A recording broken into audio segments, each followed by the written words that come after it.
Hello viewer, আসসালামু আলাইকুম। আমি সাইফুল ইসলাম, ক্রিয়েটিভ টিপসের পক্ষ থেকে আপনাদের সবাইকে আন্তরিক শুভেচ্ছা অভিনন্দন। আমি আজকে ওয়ার্ডের ফাইল মেনু নিয়ে কথা বলবো। তো আমি গত পর্বে আপনাদেরকে দেখিয়েছিলাম একটি ভিডিওতে, সেটি হচ্ছে যে আমাদের এই যে একটি প্লে লিস্ট আছে মাইক্রোসফট ওয়ার্ড 2016 বাংলা টিউটোরিয়াল। এটিতে আমি প্রথম পর্বে দেখিয়েছিলাম আপনার মাইক্রোসফট ওয়ার্ডের ইন্টারফেস এবং আপনি কিভাবে মাইক্রোসফট ওয়ার্ড ওপেন করবেন।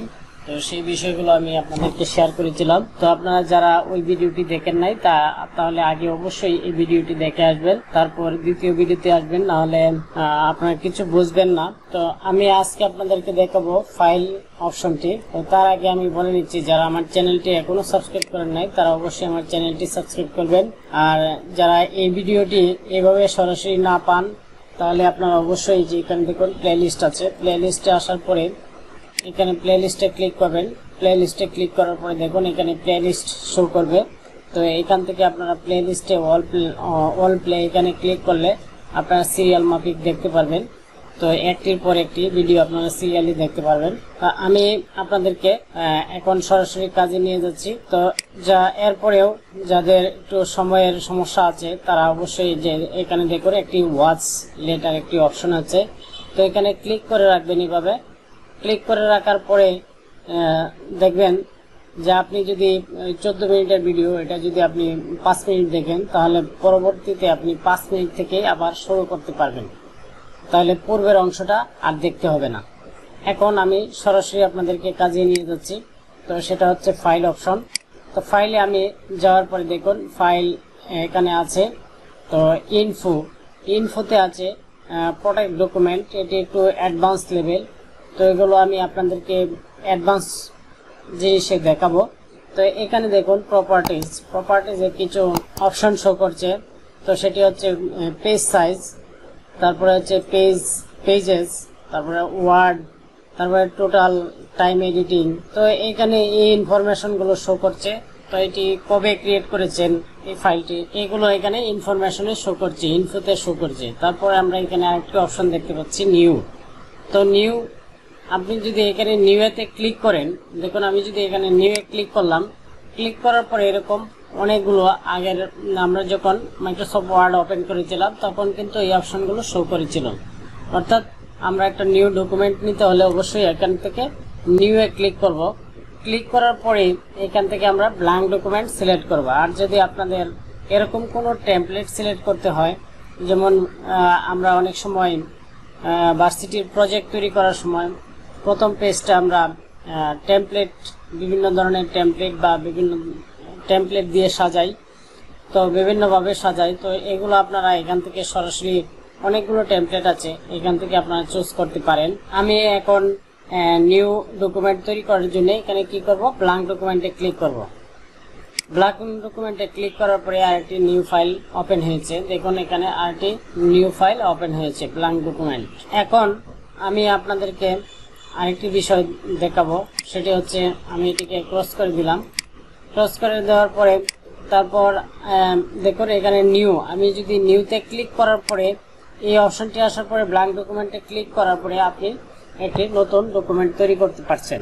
তো এই জিনিসটি আমি আবার শর্টকাট কি এর মাধ্যমে করব। সেটা হচ্ছে আপনি যখন এই পেজে থাকবেন, তো এখান থেকে কন্ট্রোল কিবোর্ড থেকে আপনি কি করবেন, আপনার কিবোর্ড থেকে কন্ট্রোল চেপে ধরে এন প্রেস করবেন। এন প্রেস করলে দেখুন আরেকটি নতুন ডকুমেন্ট তৈরি হয়েছে। তো এখানে দেখুন এই যে দুটি ডকুমেন্ট আসছে, এটা একটা ডকুমেন্ট। তো নতুন ডকুমেন্ট তৈরি হয়েছে। তো আপনি শর্টকাট কি এর মাধ্যমেও এভাবে নতুন ডকুমেন্ট তৈরি করতে পারেন। তারপর আবার আমি ফাইলে গেলাম। ফাইলে যাওয়ার পরে আমি যদি এখানে দেখুন ওপেনে ক্লিক করব। ওপেনে ক্লিক করার পরে আপনার পূর্বের যদি কোনো ডকুমেন্ট আপনার সেভ করা থাকে তো সেগুলো আপনি কি করতে পারবেন, ওপেন করতে পারবেন। আপনি ডেস্কটপ আপনার পিসিতে যাবেন, আপনার যে কোনো অপশনে দিস পিসিতে যদি আপনি ক্লিক করেন, ক্লিক করার পরে আপনার ডকুমেন্ট আপনি কোন ফাইলে রেখেছেন। তো আমি দেখুন এখান থেকে এই যে অ্যাপ্লিকেশন ডকুমেন্ট, এটাতে ক্লিক করলাম। ক্লিক করার পরে যদি আমি ওপেন করি তাহলে দেখুন এই ডকুমেন্টটি ওপেন হয়েছে। অর্থাৎ আপনি এরকমভাবে নতুন ডকুমেন্ট ওপেন করতে পারেন।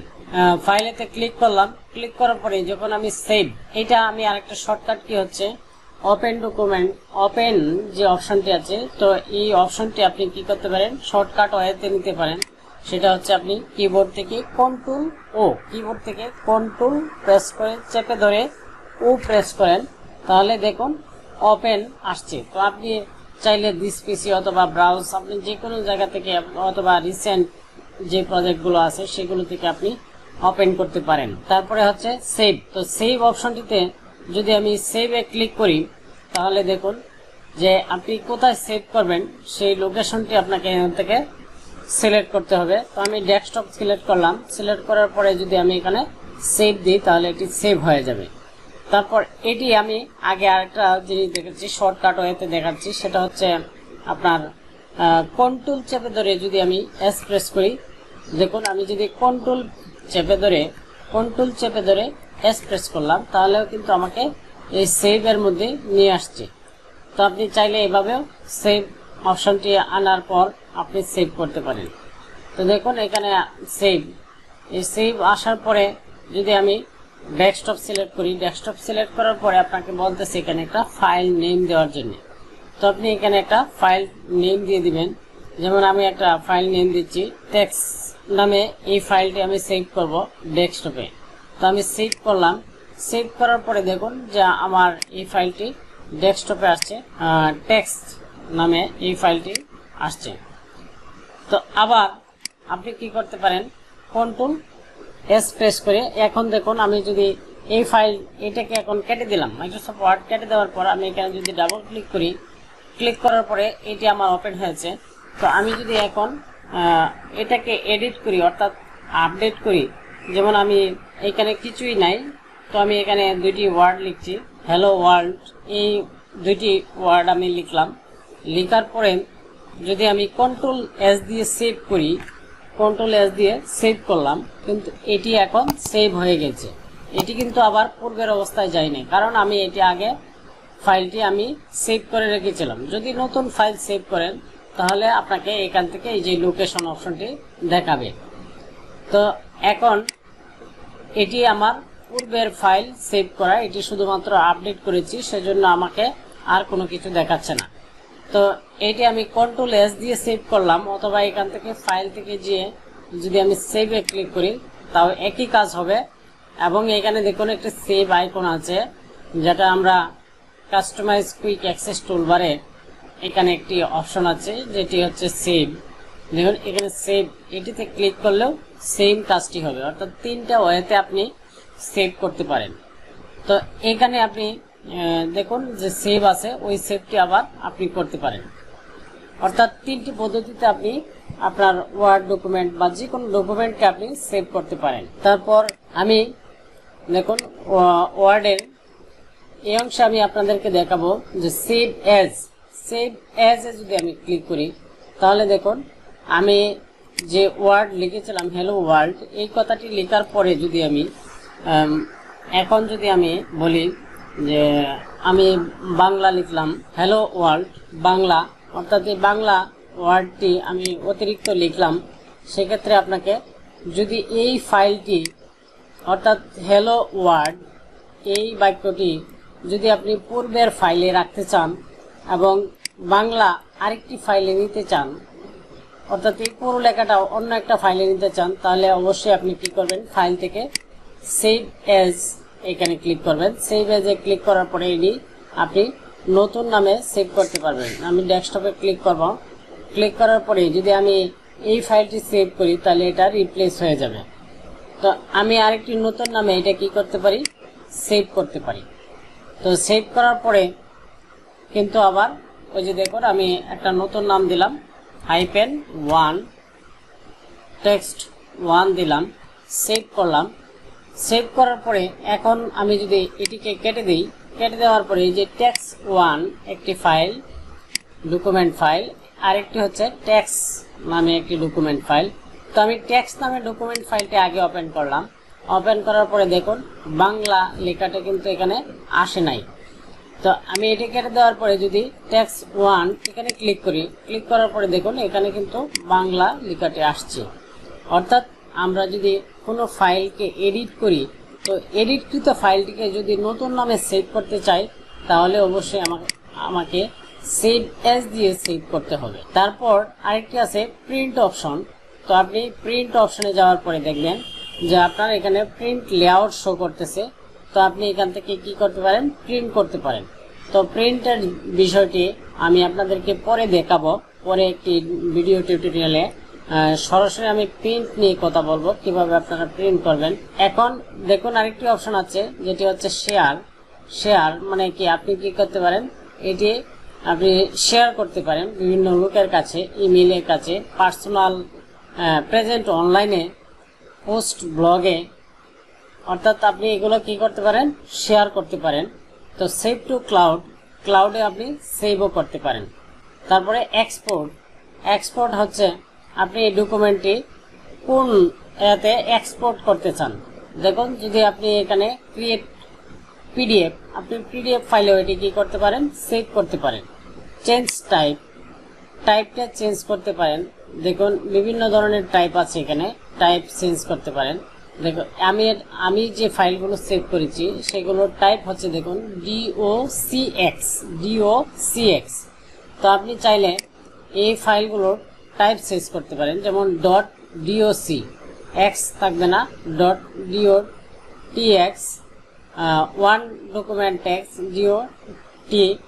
তো আপনি যে কোনোটাতে আপনি কি করতে পারেন, টাইপ চেঞ্জ করতে পারেন। তো এরপরে আপনি পিডিএফ ফাইলেও আপনি সেভ করতে পারেন, ইমেজে সেভ করতে পারেন। তারপরে এখানে হচ্ছে ক্লোজ, আপনি যদি এখানে ক্লোজ করে দেন তাহলে আপনার এই ফাইলটি ক্লোজ হয়ে যাবে। আমি এখান থেকে ক্লোজ করে দিলাম, দেখুন ফাইলটি এখন ক্লোজ হয়ে গেছে।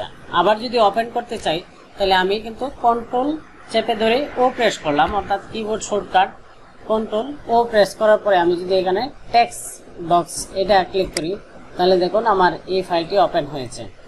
তো এরপরে আপনি এখান থেকে অ্যাকাউন্টে যাওয়ার পরে দেখবেন যে এখানে কিছু ইনফরমেশন আছে, সেটিও একটু অ্যাডভান্স লেভেল। তবে এইটি আপনার অ্যাডভান্স হলেও মাইক্রোসফট অফিস সফটওয়্যারটি যখন আপনি ইনস্টল করবেন তখন এটি আপনাকে আগে করে নিতে হবে। তো দেখুন এখানে আপনার প্রোডাক্ট অ্যাক্টিভেটেড, অর্থাৎ যাদের মাইক্রোসফট অফিসে কোনো সিরিয়াল কি থাকবে না তাদের এটি দেখাবে না। এখানে আপনাকে একটি লাল ইরোর অপশন দেখাবে। তো আপনি এখান থেকে যদি আপনার প্রোডাক্ট অ্যাক্টিভেটেড থাকে সেই ক্ষেত্রে শুধুমাত্র এটা দেখাবে। তবে আমি আপনাদেরকে দেখাবো অফিস প্রোগ্রামটি আপনি কিভাবে ইনস্টল করবেন এবং এটি কিভাবে অ্যাক্টিভেট করবেন। তো সে পুরো বিষয়টি আমি সিরিয়াল কি ছাড়াই কিভাবে আপনি 16 যে প্রফেশনাল প্লাস 2016 অফিস প্রোগ্রামটি আপনি কিভাবে ইনস্টল করবেন এবং অ্যাক্টিভেট করবেন সেই বিষয়টি আমি আপনাদেরকে আরেকটা ভিডিওতে দেখাবো। এবং এই ভিডিওটা থাকবে ফেসবুকে। তো আপনারা ফেসবুকের যে কোনো ফেসবুক থেকে আপনারা কি করবেন, আমার পেজের লিঙ্ক দেওয়া থাকবে বা গ্রুপের লিঙ্ক দেওয়া থাকবে, আপনারা ওইখান থেকে দেখে নেবেন। তারপরে এখানে আসছে আরেকটি আসছে অপশন।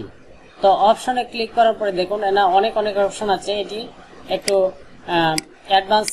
তো এটি নিয়েও আমি পরবর্তীতে কথা বলবো, এগুলো দিয়ে আপনি কিভাবে কাজ করবেন। তো আজকের ভিডিওটা আমাদের যে এই ফাইল সম্পর্কে আমি যা বলেছি আশা করি আপনারা বুঝতে পারছেন। তো যদি না বুঝেন তাহলে অবশ্যই আমাকে কমেন্টস করে জানাবেন। আর যদি ভিডিওটি ভালো লাগে আর কিছু মাত্র হলেও শিখে থাকেন তাহলে অবশ্যই আমার ভিডিওতে লাইক দিবেন এবং শেয়ার করবেন। এবং আপনাদেরকে আমার একটা আর্জি থাকলো, যেটা হচ্ছে অবশ্যই আমার চ্যানেলটি সাবস্ক্রাইব করবেন আর কমেন্টসের মাধ্যমে আপনাদের প্রবলেমগুলো জানাবেন। যদি ভালো লাগে তাহলে সেটাও আপনারা কমেন্টসের মাধ্যমে জানাতে পারেন। তো আজকে এই পর্যন্তই। Thank you for watching.